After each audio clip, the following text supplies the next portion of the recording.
Hello, ఏంటి అలా వెళ్ళిపోయావు చెప్పకుండా? నీకోసం ఎంత వెతికానో తెలుసా? వెయిట్ వెయిట్ వెయిట్, నేను ఎగ్జాక్ట్గా అదే రెస్టారెంట్లో ఉంటాను, నీకెలా తెలుసు? నువ్వు హాయ్ చెప్పిన ఇన్విజిలేటర్ ఉన్నాడే, ఒకప్పుడు నీ రెస్టారెంట్ దగ్గరే ఉండేవాడట. థ్యాంక్స్ చెప్దామనే వచ్చా, కానీ నువ్వు హే, సారీ ఫర్ దాట్.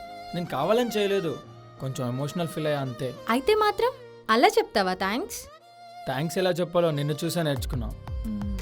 అది నేను కావాలని చేయలేదు. హే, ఐ లవ్ యూ, నేను కావాలనే చెప్తున్నా.